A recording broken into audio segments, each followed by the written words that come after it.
জাপানি ভাষায় কিভাবে বলবেন আমি আপেল খাই বা চলো না ফুটবল খেলি? আমাদের প্রতিদিনের জীবনের এমন সহজ আর মজার কথাগুলোই আজকে আমরা শিখব মিন্নানো নিহঙ্গ বইয়ের লেসন 6 থেকে।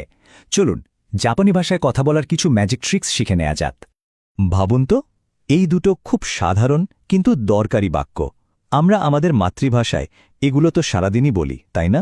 আমি আপেল খাই বা আমি ফুটবল খেলি, এগুলো আমাদের একদম রোজগার জীবনের অংশ। কিন্তু এই একই কথাগুলো যদি জাপানি ভাষায় বলতে হয়, কিভাবে বলবো? চলুন আজ একদম ধাপে ধাপে শিখে নিই কিভাবে এই সহজ বাক্যগুলো আমরা নিজেরাই তৈরি করতে পারি। ওকে, তাহলে আমাদের প্রথম ম্যাজিক কি, মানে প্রথম জাদুর চাবিটা কি সেটা দেখে নেওয়া যাক। এটা হলো যে কোনো কাজকে তার অবজেক্ট বা বস্তুর সাথে জুড়ে দেওয়ার একটা কৌশল, আর এর জন্য আমাদের একটা স্পেশাল পার্টিকেল ব্যবহার করতে হবে। এই পার্টিকেলটা হলো ও। এখানে একটা ব্যাপার আছে, খেয়াল করুন। এটা লেখার সময় কিন্তু ও লেখা হয়, কিন্তু যখন আমরা কথা বলবো তখন এর উচ্চারণ হবে ও। এটা কিন্তু মনে রাখাটা খুবই জরুরি। আর সূত্রটা একদম সোজা।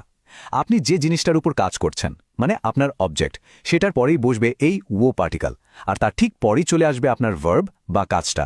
এখন এই স্লাইডের উদাহরণ দুটো দেখলেই ব্যাপারটা একেবারে পরিষ্কার হয়ে যাবে। প্রথম বাক্যে রিঙ্গো মানে হলো আপেল, যেটা আমাদের অবজেক্ট, এরপরই বসেছে ও, এবং শেষে তাবেমাস মানে খাই। তাহলে রিঙ্গো ও তাবেমাস আমি আপেল খাই। ঠিক একইভাবে হোনো ইয়োমিমাস মানে আমি বই পড়ি। কি সহজ না? চলুন এবার আমাদের দ্বিতীয় ম্যাজিক কি এর দিকে এগোনো যাক। এটাকে বলা যায় একটা ডু এনিথিং ভার্ব, মানে এই একটা ভার্ব ব্যবহার করেই আপনি অনেক অনেক ধরনের কাজ বোঝাতে পারবেন। এই জাদুকরি ভার্বটা হলো শিমাস, যার মানে হলো করা বা খেলা। যে কোনো খেলাধুলা, পার্টি বা অন্য কোনো অনুষ্ঠান বা অ্যাক্টিভিটির নামের সাথে শুধু ও শিমাস যোগ করে দিলেই চমৎকার বাক্য তৈরি হয়ে যাবে। সূত্রটা দেখুন আগের মতোই, অ্যাক্টিভিটির নাম, তারপর ও এবং একদম শেষে শিমাস। চলুন উদাহরণ দেখি। সাক্কা মানে তো ফুটবল, এর সাথে ও শিমাস যোগ করলেই হয়ে গেল আমি ফুটবল খেলি। একইভাবে ফাতি মানে পার্টি, তো এর সাথে ও শিমাস যোগ করে আমরা বলতে পারি আমি পার্টি করি। আমরা এখন বাক্য তৈরি করতে পারি, দারুণ। কিন্তু প্রশ্ন করব কিভাবে? আমাদের ৩ নম্বর ম্যাজিক কি হলো? প্রশ্ন করা, বিশেষ করে কি দিয়ে। কিভাবে প্রশ্ন করতে হয় সেটা শেখা। আচ্ছা, জাপানি ভাষায় কি বলতে গেলে কিন্তু দুটো শব্দ আছে, একটা হলো নান নান আর আরেকটা নানি নানি। এখন প্রশ্ন হলো কোনটা কখন ব্যবহার করব, তাই না? নিয়মটা কিন্তু বেশ মজার আর সহজ। শুধু খেয়াল রাখতে হবে এর পরের শব্দটা কি দিয়ে শুরু হচ্ছে। যদি পরের শব্দটা তা, দা বা না এই সাউন্ডগুলো দিয়ে শুরু হয়, তাহলে চোখ বন্ধ করে বসিয়ে দেবেন নান। যেমন ধরুন সোরেওয়া নান দেস্কা, সোরেওয়া নান দেস্কা, এখানে দেশের দ সাউন্ডটার জন্যেই কিন্তু নান বসেছে। আর বাকি সব ক্ষেত্রে বাকি সব জায়গায় বসবেন নানি, যেমন নানিও তাবেমাস্কা, নানিও তাবেমাস্কা। দারুণ! আমরা এখন বাক্য বানাতে পারি, প্রশ্নও করতে পারি। এবার চলুন আমাদের বাক্যে আরও একটু ডিটেল যোগ করি, যেমন কাজটা ঠিক কোথায় হচ্ছে, সেই জায়গাটা কিভাবে বলতে হয়।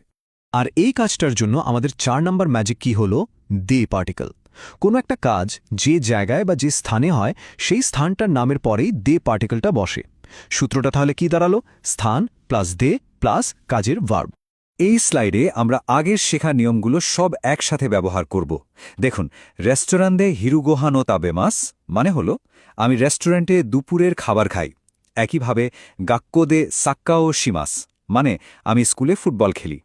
এবং অবশেষে আমাদের ৫ নম্বর এবং আমার মতে সবচেয়ে কাজের ম্যাজিক কি, এটা হলো কাউকে কোনো কিছু করার জন্য ইনভাইট করা বা আমন্ত্রণ জানানো। এটা শিখলে জাপানি বন্ধুদের সাথে আড্ডা জমানোটা আরও অনেক সহজ হয়ে যাবে। কাউকে কোনো কিছুর জন্য ইনভাইট করতে ভার্বের মাস অংশটা বদলে দিয়ে বলতে হবে মাসেনকা, আর প্রস্তাবে রাজি হয়ে চলুন করি এরকম বোঝাতে মাসের জায়গায় বলতে হবে মাসো। চলুন একটা উদাহরণ দেখলেই পরিষ্কার হয়ে যাবে। চলুন একটা ছোট্ট কথোপকথন দেখা যাক। ধরুন একজন তার বন্ধুকে একসাথে কিয়োটো যাওয়ার প্রস্তাব দিচ্ছে।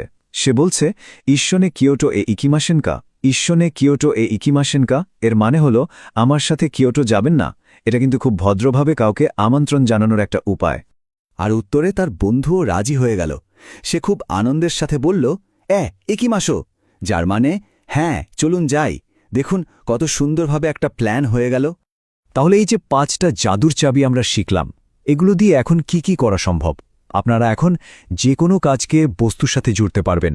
বিভিন্ন খেলা বা পার্টি নিয়ে কথা বলতে পারবেন, কি দিয়ে প্রশ্ন করতে পারবেন, কাজের জায়গা উল্লেখ করতে পারবেন, আর সবচেয়ে বড় কথা, বন্ধুদের জাপানি ভাষায় কোথাও যাওয়ার জন্য ডাকতেও পারবেন।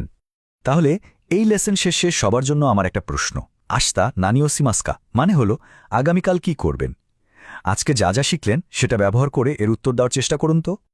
আপনাদের উত্তরগুলো জাপানিতে কমেন্টে জানান।